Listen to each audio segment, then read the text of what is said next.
Hello friends, कैसे हैं आप सभी। आज की क्लास में हम लोग देखने वाले हैं सबसे बड़े चैप्टर का छोटा सा पार्ट।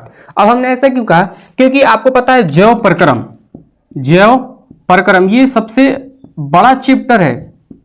एक तरह से देखो तो विज्ञान में सबसे बड़ा चैप्टर जैव प्रक्रम है, क्योंकि इसमें आ जाता है पोषण। क्या आता है? पोषण। दूसरा आ जाता है शोषण। तीसरा आ जाता है परिवहन। और चौथा आ जाता है उत्सर्जन। क्या आता है? उत्सर्जन। तो इतना सारा अगर चैप्टर पढ़ोगे ना तो जैव प्रक्रम आपका खत्म होगा। तो आप भारतीय भवन बुक पढ़ रहे होगे तो ये 4 पाठ पढ़ना होता है। तो उसी में से हम लोग आज परिवहन देखेंगे, है ना, कि परिवहन क्या है। तो परिवहन आपका क्या है, जैसे सीधा सीधा कहे तो आप आम भाषा में क्या कहोगे, जैसे अगर कोई माल लोडिंग किया यहाँ पर कोई गाड़ी और दूसरी जगह लेके पहुंचा दिया तो क्या हो गया, वो परिवहन का काम किया, है ना। जैसे मान के चलो कोई रेल हो गया या बस हो गया या ट्रैक्टर हो गया या फिर आपका जहाज हो गया, तो ये सबसे क्या होता है, परिवहन होता रहता है, यानी एक जगह से दूसरे जगह जाते रहते हैं। लेकिन ये जो परिवहन का बात हो रहा है ये हमारे शरीर के अंदर पादप में और जंतुओं में। तो इंटरेस्टिंग बात यह है कि कुछ थोड़ा सा इसमें डिफरेंट हो जाता है। अब क्या होता है कि मान के चलो हमारा ये शरीर है, ठीक। अब हमारे शरीर में जैसे सभी अंगों तक भोजन पहुंचाना है, खाते तो मुख में है लेकिन सभी अंगों सभी कोशिकाओं तक पहुंचना है इसको, तो वहां तक जो आवश्यक पदार्थ है वही पहुंचाएगा, है ना। अगर हानिकारक पदार्थ यहाँ पहुंच गया तो दिक्कत हो जाएगा। और जो हानिकारक पदार्थ इधर है उसको जहां से उत्सर्जन हो सके उस अंग तक ले जाकर के छोड़ देना, यही क्या है, परिवहन। क्या है, फिर से आप देखेंगे कि शरीर के सभी कोशिकाओं तक आवश्यक पदार्थ को लेकर के जाना और जो अनावश्यक है और जो हानिकारक पदार्थ है वहां से लेकर के उत्सर्जी अंग तक पहुंचा देना, और वहां से उसके बाद वो क्या हो जाएगा, वो उत्सर्जन हो जाएगा। तो वहां तक पहुंचाने की यही क्रिया क्या है, परिवहन। हमने छोटा सा यहाँ पर लिख रखा है पहले से ही कि शरीर के सभी कोशिका तक आवश्यक पदार्थ का पहुंचना, है ना, एवं अनावश्यक या हानिकारक पदार्थ का उत्सर्जन अंग तक, ये आपको ध्यान देना है, उत्सर्जन अंग तक पहुंचने की क्रिया को क्या कहते हैं, परिवहन कहते हैं। इतना बात क्लियर हो गया। अब देखो परिवहन में भी दो, जैसे परिवहन किसमें होगा, परिवहन एक तो पादप में होगा और दूसरा जंतु में होगा। किसमें होगा, जंतु में। पादप और जंतु में होगा। तो पादप के जो है थोड़ा सा है, जंतु में कुछ ज्यादा है। तो पहले इसको हम लोग देखेंगे, है ना, क्योंकि आपको बता दें कि पादप में परिवहन के लिए केवल 2 तंत्र, जैसे एक जाइलम और दूसरा फ्लोएम। इसमें हम बात करेंगे तो बहुत सारा है। क्या है, हार्ट, दिल, है ना। उसके बाद आप देखोगे कि रक्त हो जाएगा, ब्लड जो आपके शरीर में चलता है, और जिस नली में ब्लड बहता है, रक्त वाहिनी, वो हो गया। तो ये काफी कुछ जानना होता है। तो सबसे पहले हम जंतुओं में परिवहन देखेंगे, उसके बाद पादप में देख लेंगे। चलिए, तो बोर्ड को हम थोड़ा सा क्लीन कर रहे हैं, आप फटाफट इसको नोट कर लेंगे। चलिए, तो हमने यहाँ पर लिखा जंतुओं में परिवहन। जंतुओं में परिवहन। थोड़ा सा नॉइज आ रहा होगा बस गाड़ी का आने जाने का, तो उसको अवॉइड कीजिएगा। हालांकि देखिए अभी गाड़ी पार हुआ तो रोड के साइड में ही है, इस वजह से थोड़ा सा ये समस्या आ रहा है, और कोई नहीं। चलिए, जंतुओं में परिवहन। जंतुओं में परिवहन के लिए क्या है, पहला आपका रक्त है, रक्त। दूसरा है रक्त वाहिनी, और तीसरा है हृदय। क्या है, हृदय। ये समझ लीजिए 3 तंत्र है, जंत्र है, जो भी कह लीजिए, हमारे अंग है ना। तो ये 3 चीजों से क्या होता है, हमारा शरीर के अंदर परिवहन होता है। तो इसमें सबसे पहले क्या है, रक्त। तो सबसे पहले हम रक्त को देखेंगे। और रक्त क्या है, तरल संयोजी ऊतक है। तो सबसे पहले हम लिख लेते हैं कि तरल संयोजी ऊतक, हम इसी को चलेंगे, तरल संयोजी ऊतक, है ना। अब तरल संयोजी ऊतक को आप चाहो तो इंग्लिश में लिख सकते हो फ्लूइड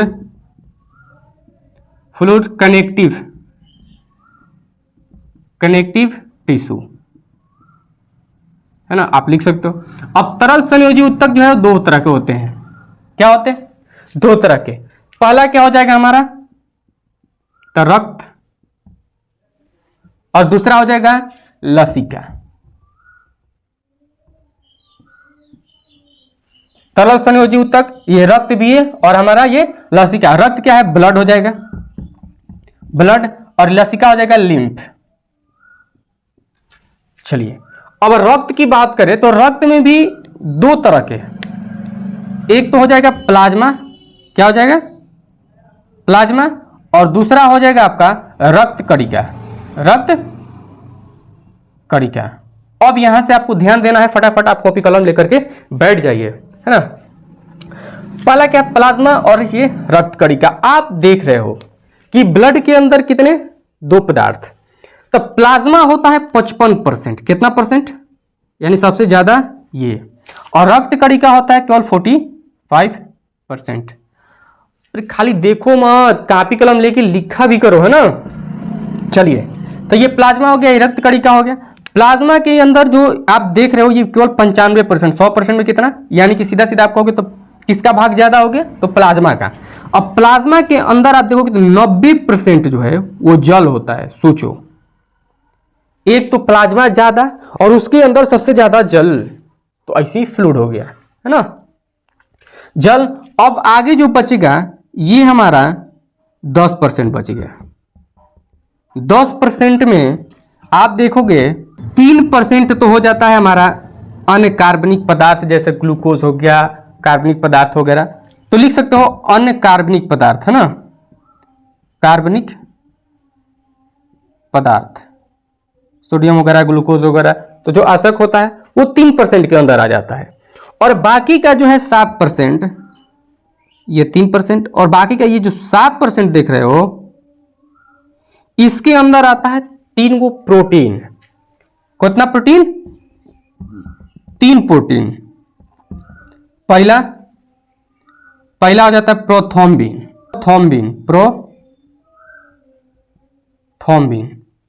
दूसरा हो जाता है हिपैरिन, क्या हो जाता है, हिपैरिन, दीर्घ कर लो, हिपैरिन। तीसरा हो जाता है फाइब्रोनोजिन,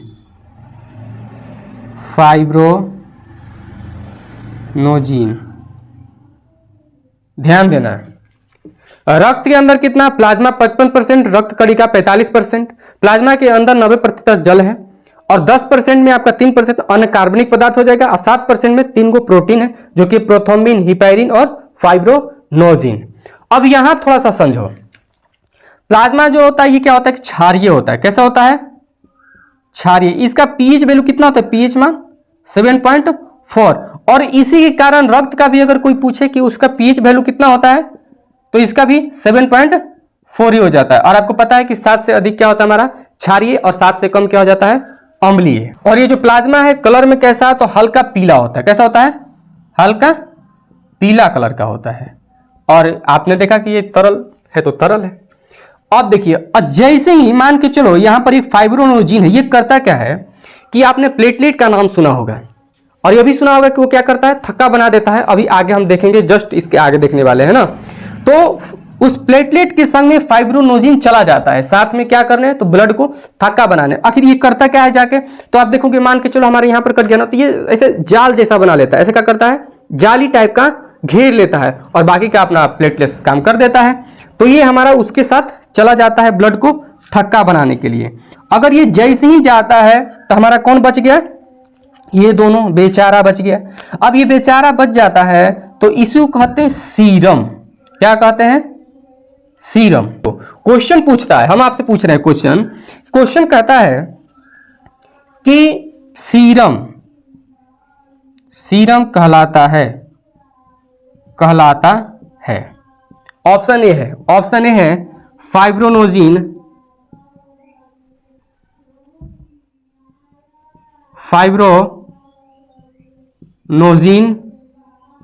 रहित प्लाज्मा, फाइब्रोनोजिन सहित प्लाज्मा, हिपैरिन रहित प्लाज्मा,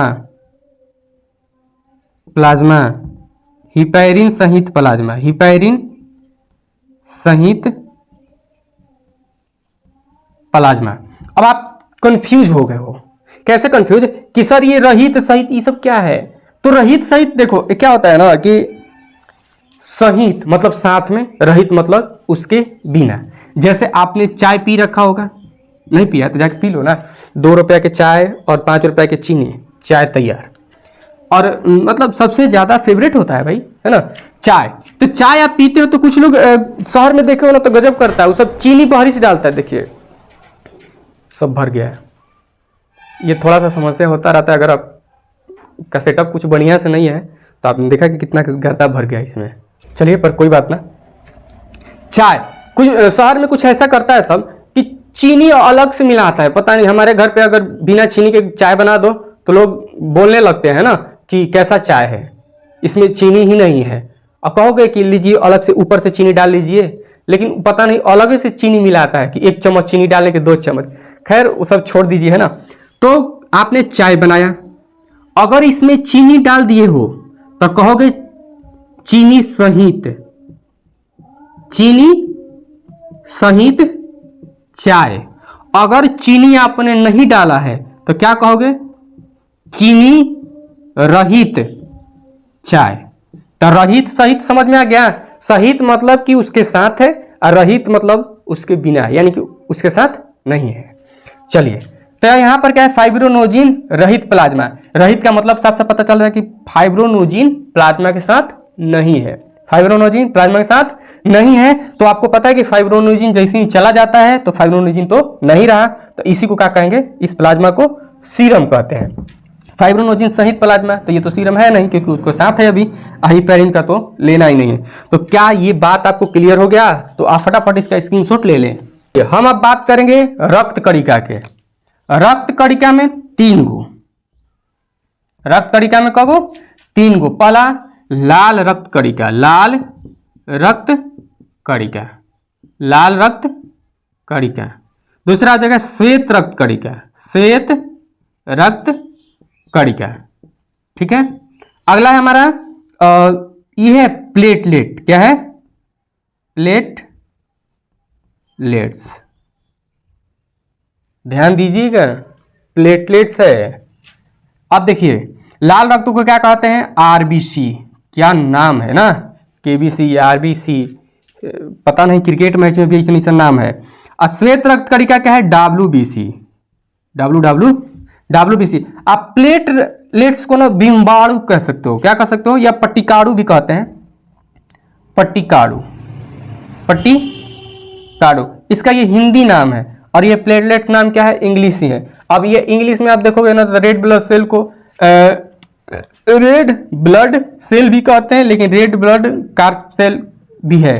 भारतीय भवन में आप देखोगे तो ये क्या हो जाएगा, व्हाइट ब्लड सेल, और ये हमारा प्लेटलेट। तो इतना ही चीज है इसमें, किसमें, रक्त कणिका में। तो चलिए हम इसको बोर्ड को साफ कर लेते हैं, तो इसको तीनों को देख लेते हैं, उसके बाद हम आ जाएंगे लसिका में। तो हम देखते हैं रक्त पट्टिकाणु कितने प्रकार का था, तो 3। पहला लाल, यहां पर लिख लेते हैं लाल रक्त कणिकाएं, कणिकाएं। दूसरा श्वेत रक्त कणिकाएं, श्वेत रक्त कणिकाएं। और तीसरा क्या था हमारा, प्लेटलेट्स, प्लेटलेट्स। और इसका अंग्रेजी नाम ही अच्छा लगता है सुनने में। अब यहाँ क्या है कि इसको लिख लेते हैं आरबीसी, आरबीसी, यहाँ डब्ल्यूबीसी, और ये हमारा प्लेटलेट ही है। चलिए लाल रक्त कणिकाएं, इसमें क्या होता है कि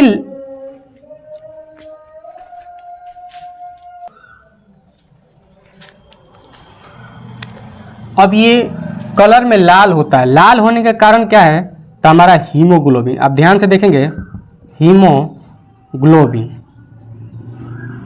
इसी कारण क्या होता है, ये जो है रक्त लाल होता है हीमोग्लोबिन के कारण। ये रंजक है, एक वर्णक है ना। अब इसमें क्या होता है कि ये 2 चीजों से बना होता है, पहला तो हीमो से और दूसरा प्रोटीन से, प्रोटीन से। अब हीमो क्या होता है ना कि 4% होता है, कितना, 4%, और ये होता है हमारा 96% प्रोटीन। सोचो, तो ये एक प्रकार का प्रोटीन भी है। क्वेश्चन कहेगा कि किस प्रोटीन के कारण लाल रक्त जो है वो लाल दिखता है, तो आप क्या करोगे, बहुत सारा प्रोटीन है, नाम देगा तो हीमोग्लोबिन तो आप ऐसे ही मार दोगे ना, आपको तो पता ही है। तो हीमोग्लोबिन क्या हो जाएगा अब हेमो के अंदर। अब देखोगे कि इसके केंद्रक में ना क्या होता है, एफी होता है। कौन? एफी। अब क्या है, लोहा कहोगे इसको, तो ये होता है फेरम होता है ना। तो यहां से ये हमारा इसके केंद्रक में और ये हीमोग्लोबिन में, और हीमोग्लोबिन क्या कर देता है, रक्त को लाल कर देता है। इसमें प्रोटीन कितना परसेंट है, तो 96% प्रोटीन है। अब ये क्या करता है, इसी के चलते ऑक्सीजन के साथ फ्रैक्शनल रिएक्शन कर लेता है। क्या करेगा, O2 के साथ रिएक्शन करेगा तो क्या बनाएगा, ऑक्सी हीमोग्लोबिन। क्या बनाएगा, ऑक्सी हीमोग्लोबिन। क्या बनाएगा, ऑक्सी हीमोग्लोबिन। अगर ये CO2 से करता है तो कार्बोक्सी हीमोग्लोबिन, जो कि फायदेमंद नहीं है।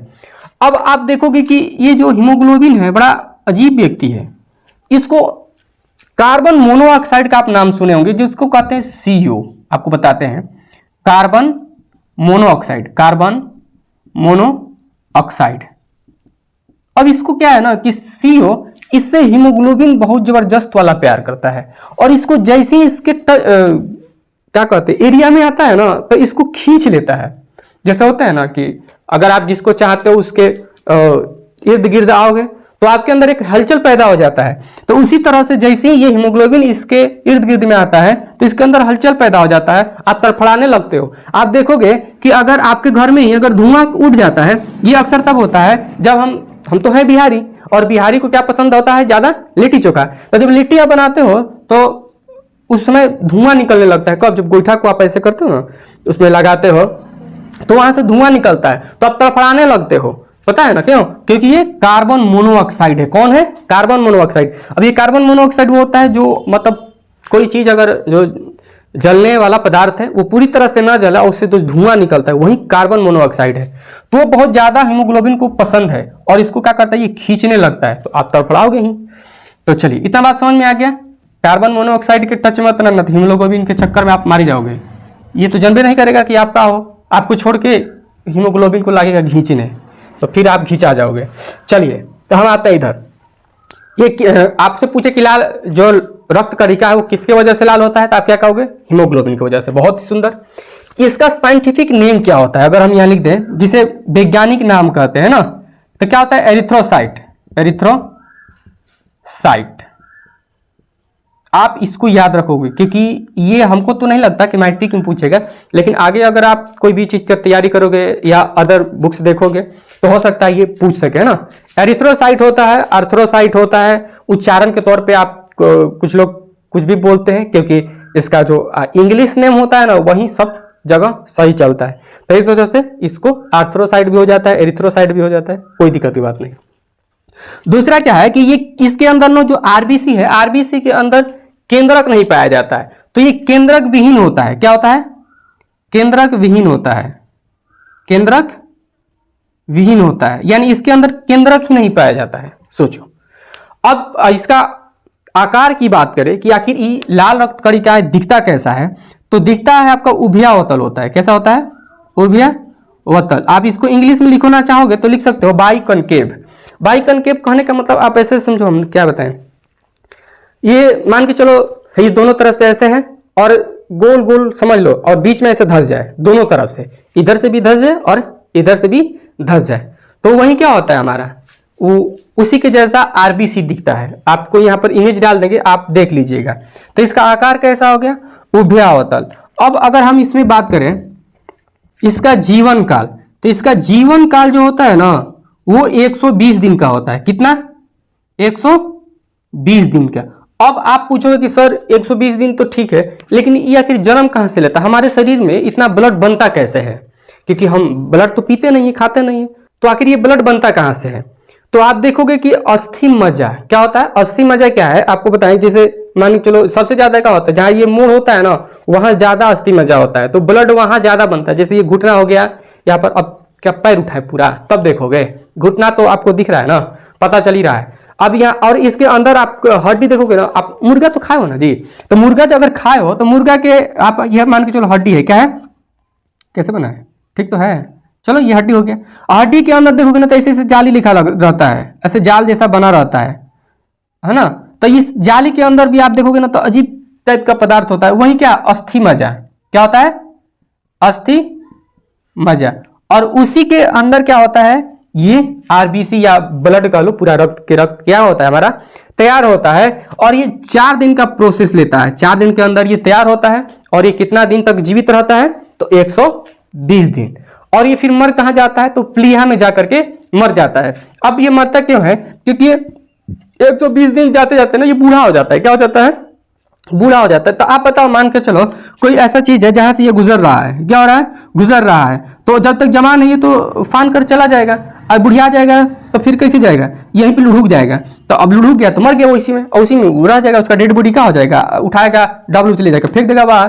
तो इस तरह से ये चलता रहता है। तो इसका जीवन काल कितना होगा 120 दिन का। अब हम बात करेंगे कि आखिर सर ये होता कितना है, क्योंकि हम लोग अक्सर हॉस्पिटलों में जाते हैं चेक कराने के लिए, तो ऐसी समस्या हमारे सामने आता है जो कि हमें चेक करना होता है आरबीसी वगैरह। तो ये संख्या कितना होता है, संख्या इसका, तो ध्यान देना इसकी संख्या जो होता है ना 4.7 से लेके लिख देते हैं 6.2 मिलियन, ध्यान दीजिएगा मिलियन माइक्रोलीटर,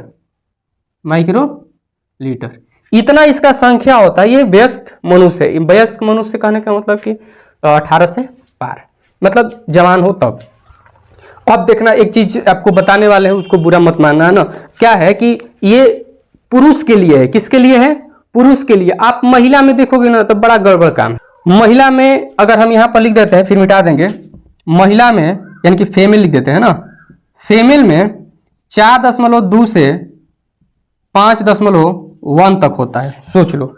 अब आप देखोगे सर क्या सर हम लोग में ही कमी होता है, कैसे दिल भी छोटा दिमाग भी छोटा, बुरा मत मानना ये बायोलॉजी कहता है, हम नहीं कहते हैं, और दिमाग भी छोटा दिल भी छोटा और ब्लड भी कम, लेकिन बात बात पे मुंह फुला लेती है, और सोचो सब कम है फिर भी मुंह इन्हीं लोग को फुलाना होता है। कोई बात ना, बुरा मत मानिएगा, लेकिन ये कम है ना, ये हम नहीं कह रहे हैं, बल्कि साइंस कहता है कि आप लोग में कम रहता है। तो चलिए खैर, यहाँ पे हमारा क्या हो गया आरबीसी की संख्या है, अगर ये कम रहेगा ना इससे इतना मिलियन माइक्रोलीटर, 1 मिलियन में 10 लाख होता है, समझ लीजिए। सेल कोशिकाएं आप लिख सकते हो, कोशिकाएं, अभी मत समझना कि कोई बताते कोशिका है ना 4.7 से लेकर 6.2 कोशिका मिलियन, सोच लो। तो इतना होता है महिला में। अगर इससे कम होगा, क्या होगा, इससे कम होता है तो एनीमिया हो जाता है। हमें रोग कौन सा हो जाता है, एनीमिया। एनीमिया का मतलब थकान हो जाएगा, आपके अंदर कोई काम करने की शक्ति नहीं रहेगी, आप थका थका महसूस करिएगा, हमेशा सोते रहिएगा, रील देखते रहिएगा, ऐसे थोड़ी होता है। तो पर हो जाता है अगर इसका कमी हो जाएगा तो, है ना। चलिए, तो इतना बातें आपको समझ में आ गया होगा। अब आते हैं हम इस WBC के साथ। WBC, अब सबसे पहला इसका हम बात कर ले, साइंटिफिक नेम ही बात कर लेते हैं, है ना। क्या बात करेंगे, साइंटिफिक नेम यानी कि वैज्ञानिक नाम। तो आप इसका अगर वैज्ञानिक नाम देखोगे तो ये होता है ल्यूकोसाइट। क्या होता है, ल्यूकोसाइट। कैसा नाम है, लौकोसाइट, लौकी देखो, लौकी साइट हो जाएगा ये ल्यूकोसाइट। क्या होता है, ल्यूकोसाइट। इसका अगर आकार की बात करें, आकार, इसका आकार कैसा, ओभियावतल, पर इसका आकार नियमित ही नहीं है, नियमित नहीं है, नियमित अभी बताते हैं क्यों नियमित नहीं है, नियमित नहीं है। ये क्या है ना कि बड़ा अजीब व्यक्ति है, अपने मन से ना बदल लेता है, कब लंबा हो जाएगा तो कब छोटा हो जाएगा, कब गोल हो जाएगा, अब मतलब अपनी मर्जी का काम करते रहता है, थोड़ी सा तो रहता है। और सोचो बेचारा आरबीसी कितना है और इतना ही मेहनत करता है, का लेके जाता। अभी सबको बता लेंगे तो आपको बताएंगे कि ये करता क्या है। तो सोचो इतना संख्या ज्यादा, ये मिलियन में है। आई देखोगे ना तो एकदम कहोगे क्या सर है क्या, और उसी में पुटपुटाता रहता, अपनी मर्जी का करता रहता है, नियमित ही नहीं है, हालांकि केंद्र किसमें होता है ना। अब इसकी संख्या की अगर हम बात करें, आखिर इसकी संख्या होता है बहुत ज्यादा कम। कितना सर, तो ये होता है 4000 से लेके और 11000 तक। कितना, 11000 तक। यूनिट यही हो जाएगा, कोशिका मिलियन माइक्रोमीटर, मिलियन नहीं बल्कि 11000 माइक्रोलीटर, है ना, इतना माइक्रोलीटर, कोशिका माइक्रोलीटर। तो सोचो इतना कम होता है, कहाँ ये मिलियन में और ये कहाँ हजार में। फिर भी देख रहे हो ना पटर पटर करना इसका, अपने हिसाब से चलता रहता है। और ये करता लेकिन क्या है, बहुत बड़का काम करता है, ऐसा नहीं है। देखने में छोटे, कहा जाता है ना कि देखने में छोट घाव करत गंभीर, वही हाल इसका है। अगर ये WBC नहीं रहता ना तो इसका सारा माल लूट जाता। RBC का क्या है कि हमारे दिमाग ने ना एक बैठक बैठाया, सुन लो क्या बैठाया, बैठक, और कहा कि हे सुनो सब लोग आ जाओ और बताओ कि माल ढोना है कौन लेकर के जाएगा। जैसे ग्लूकोज हो गया, ऑक्सीजन हो गया, CO2 हो गया, इधर उधर तो करना है ना, ऑक्सीजन ले जाना है, O2 लेके आना, हानिकारक पदार्थ लेकर आना है, और आपका आवश्यक पदार्थ कोशिकाओं तक लेके जाना है, ग्लूकोज को लेके जाना है, ऊर्जा लेके जाना है, ऊष्मा को इधर उधर करना है, तो सारा काम तो करना, आखिर ये कौन लेकर के जाएगा। आरबीसी कोना में बैठ के मुस्कुरा रहा है, कहाँ है, इसी का संख्या ज्यादा है, आराम से बैठ के मुस्कुरा रहा है, फड़फड़ा रहा है।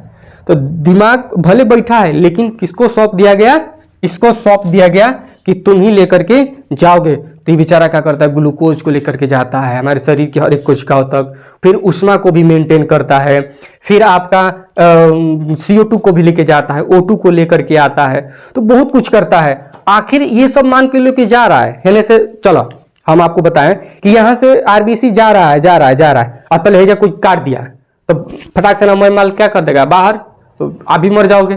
तो इसके लिए क्या बनाया गया, WBC। क्या किया गया, WBC बनाया गया कि ले भाई तू अगर ये लेकर के जा रहा है तो तू भी इसके साथे साथे जा, लेकिन इसकी रक्षा करना, इसकी सहायता करना। तभी तो आप देखते हो तनी सा भी कुछ कट जाता है तो फटाक से ना वहाँ ठीक हो जाता है। ठीक होने के कारण पहले तो प्लेटलेट काम करता है, ठीक है, खून को जमा देता है, लेकिन वहाँ कीटाणु को कौन मारता है, तो WBC। अगर कीटाणु को नहीं मारे तो वहाँ घाव और बढ़ जाएगा, है ना। तो और जितने सारे हानिकारक हमारे अंदर कीटाणु होते हैं वो WBC क्या करता है, उसको मार देता है, यानी कि प्रतिरक्षी का काम करता है। आप देखोगे कि बहुत लोगों को जैसे अभी गर्म सर्द कर रहा है तो आप किसी को सर्दी बहुत जल्दी हो जाता है, जुकाम हो जाता है, किसी को नहीं होता है। तो जल्दी से ना जिसको जुकाम हो गया ना तो समझ लो कि उसके अंदर जो WBC है उसकी कमी है, लड़ ही नहीं रहा है, प्रतिरक्षा दे ही नहीं रहा है, और किसी को कुछ भी नहीं होता है, घूम रहा है ऐसी ही। तो इसी कारण से वो लड़ रहा है, उसके अंदर WBC क्या कर रहा है, लड़ रहा है, कीटाणुओं को नष्ट कर देता है। तो इसका संख्या हो गया। और इसका अगर कलर की बात कर ले तो ये रंगहीन होता है। कैसा होता है, रंगहीन, है ना। चलो, और ये काम क्या करता है, प्रतिरक्षा का काम करता है, लड़ता है कोशिका मतलब हानिकारक कीटाणुओं से, क्या करता है, ये लड़ता है। हमने अभी देखा कि ये आपको दिख नहीं रहा है, इधर का संख्या जो लिखे थे तो हम ऊपर लिख देते हैं ना, ये आपको संख्या नहीं दिख रहा है तो हम एक काम करते हैं कि ऊपर लिख देते हैं इसको, ताकि आपको कम से कम दिखाई दे। 4.7 से 6.1 या 2 तक होता है। हम यहाँ पे लिख देते हैं 2 कोशिका मिलियन माइक्रोलीटर। देखिए अब मतलब ये जो शूट हो रहा है वो थोड़ा सा इसके आसपास कोई नहीं है ना, तो इसलिए पता नहीं चला कि इधर दिख नहीं रहा है, पर कोई नहीं, चलिए हमने लिख दिया ऊपर। चलिए तो इतना बात इस समझ में आ गया। अब बात आती है प्लेटलेट का। देखो प्लेटलेट ही है जो मोहब्बत में मरने से बचा देता है, वरना कितना लोग मारे जाते। हमने कईयों को देखा है, और बहुत लोग सब पगला के क्या करता है कि अपना नस काट लेता है। क्या करता है, यहाँ नस काटेगा।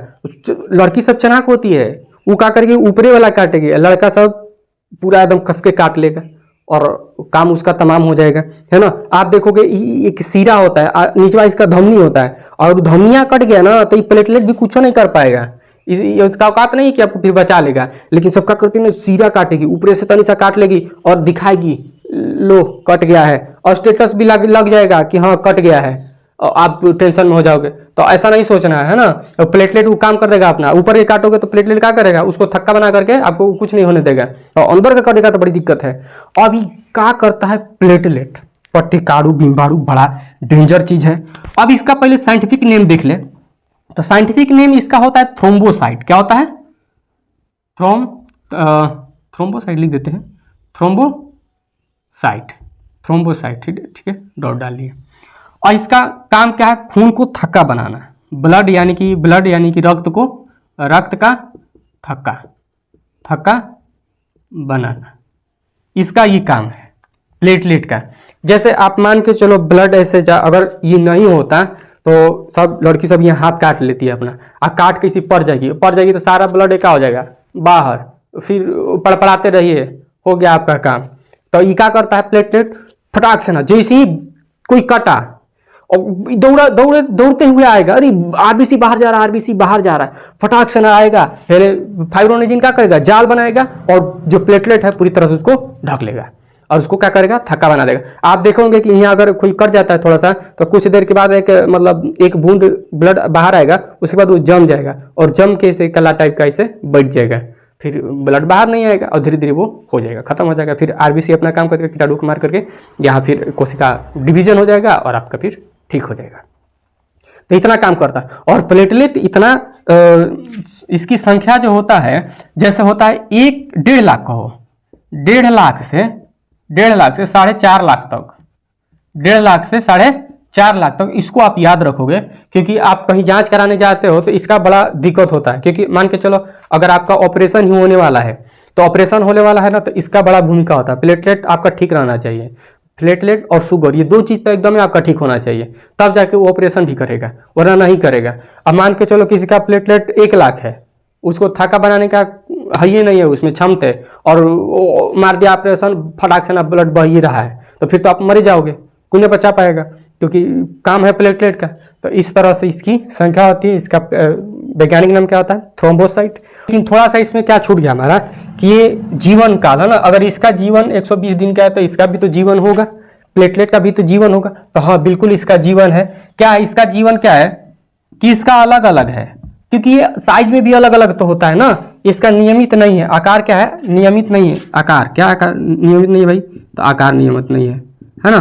तो अब इसमें क्या है कि ये कोई छोटा है कोई बड़ा है, तो ऐसे ही इसका जीवन भी है, 1 से 2 दिन या 1 से 5 दिन ऐसे जिंदा रहता है। कोई ज़्यादा दिन तक जीता रहे, कोई कम दिन तक जीता है, पर इसके जितना ये नहीं जीता है। और इसका जीवन की बात करें, इसका जीवन तो ये 7 से 10 दिन जीता है, 7 से 10 दिन तक इसका जीवन काल है। चलिए अब इसमें कुछ छूटा नहीं है।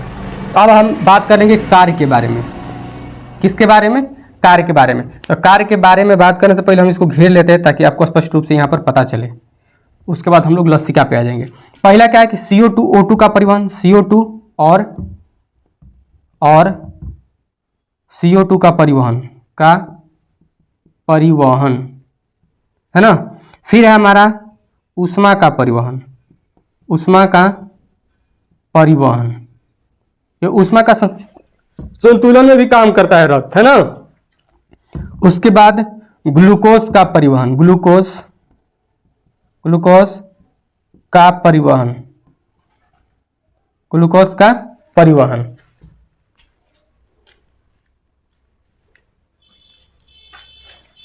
फिर रक्त में ही हमारा क्या है शामिल, WBC, तो जीवाणु का भी नष्ट करता है।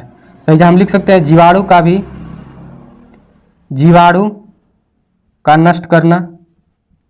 नष्ट करना। अब बाकी प्लेटलेट का आप लिख सकते हो कि थक्का बनाना, रक्त का थक्का बनाना, उसका भी वो काम है।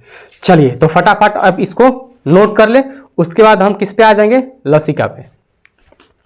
एक तरफ रक्त था, दूसरी तरफ लसिका था। अब बात आती है लसिका के। लसिका का भी इंपॉर्टेंट है। देखो मान के चलो हमारा ये क्या, हमारा नस है, नस ऐसी ना रहता है, पतला रहता है, कोई मोटा भी नस होता है। जो बूढ़े लोग होते हैं ना, तो क्या होता है कि नस मोटा होता है, आप देखे होंगे, पता नहीं उन लोग का अजीब हो जाता है ना, पूरा मोटा मोटा नस हो जाता है। तो हम लोग का क्या है, पतला होता है, कुछ मोटा। आप यहाँ देखोगे ना तो ऐसे देखो, यहाँ पर मोटा दिख रहा है और साइड में पतला भी दिखता है, ठीक है। देखो यहाँ पे हरा टाइप का दिख रहा है, तो यहाँ ऐसे दिख रहा है, पतला भी है। तो इसमें बहुत सारा चल रहा है, प्लेटलेट भी चल रहा है, WBC भी चल रहा है ना, RBC भी चल रहा है। रक्त के अंदर ही क्या है, प्लाज्मा है, रक्त पट्टिकाणु है, तो प्लाज्मा भी इसी में चल रहा है। तो इधर से क्या होता है कि WBC आ जाता है, ठीक है। इसे मान के चलो ऐसे ऐसे चल रहा है, ये हमारा RBC है, ये हमारा सब अनियमित आकार है, और यहाँ से प्लाज्मा भी आ जाता है बाहर नस के साइड में। अब ऐसा क्यों होता है, क्योंकि आप देखोगे ना, इससे अगर हम पूरा काट देंगे तो इसमें ब्लड आ जाएगा, और हल्का काटेंगे ना तो यहाँ से पानी जैसा दिखेगा या वाइट टाइप का दिखता है, और ऐसे करोगे ना तो लगेगा ना पानी फेंक रहा है, जिसको हम आम भाषा में ना कहते हैं ना, पंछा फेंक रहा है, पंछा फेंक रहा है, दवाई लगाओ, ऐसा कहते हैं। तो ये दोनों मिलकर के ये बाहर आ जाता है। अभी इसका भी बड़ा इंपॉर्टेंट है ना। अब क्या इंपॉर्टेंट है, मान के चलो कि कोशिका तक जो है पहुंचाता है हमारा क्या, ब्लड, ठीक है। और जहां नहीं पहुंचा पाता है ग्लूकोज वगैरह या ऑक्सीजन जो भी है पहुंचाना, तो जहां तक ब्लड नहीं पहुंचाता है तो वहां ये प्लाज्मा कह रहे हैं, लसिका पहुंचा देता है। उन कोशिकाओं तक कौन पहुंचा देता है, लसिका, और काम हमारा हो जाता है। और दूसरा क्या है कि इस लसिका कि जो आप देखोगे कि हम कुछ लोग ना मोटे होते हैं, आदमी ऐसे मोटा हो जाता है और खूब मेहनत करेगा ना तो फिर पतला हो जाता है, तो उसके अंदर वो फैट जमा हो जाता है, वसा बहुत ज्यादा जमा हो जाता है। तो उसको कम करने के लिए कौन काम करता है, ये हमारा लसिका काम करता है। अगर लसिका हमारे अंदर ना हो तो आप मोटा जाइएगा ना तो पतलाइएगा भी नहीं, ये भी दिक्कत हो जाएगा। तो वसा का पाचन भी ये कर देता है, कौन, लसिका, आपका पचा देगा, फैट को ही क्या कर देता है, पचा देता है। तो आप यहाँ पे इसका कार्य भी लिख सकते हो, है ना। काम की पहला काम, मोस्ट इंपोर्टेंट काम क्या है इसका, वसा का पचाना, वसा का पाचन, वसा का पाचन, ये इतना ही, कुछ ज्यादा नहीं है। उसके बाद हम देखेंगे तो ये CO2 का भी परिवहन कर ले रहा है, क्योंकि जहां तक नहीं पहुंच पाता वहां तो ये पूछा रहा है ना। साथ में यह भी रक्षात्मक कार्य कर लेता है, क्या कर लेता है, रक्षात्मक कार्य कर लेता है। सोचो अगर ये नहीं रहता, तनिषा कटने के बाद जो पांचवा फेंक रहा है, अगर ये नहीं रहता तो ब्लड ना आता, तो आप कह सकते हो कि रक्षात्मक कार्य भी कर लेता है। यही था हमारा लसिका। और कल की क्लास में हम लोग जानेंगे ना हार्ट, रक्त वाहिनी को लास्ट में देख लेंगे, है ना, कि कैसे हमारा रक्त वो बहता है। इसके बाद सीधा हम हार्ट पे आ जाएंगे, हृदय, याद है ना, दिल टूट गया, पत्थर का जमाना था। और दूसरा है कि काश 2 दिल होते सीने में, एक टूट भी जाता इश्क में तो तकलीफ ना होती जीने में। कैसे तकलीफ होगा कल बताएंगे आपको।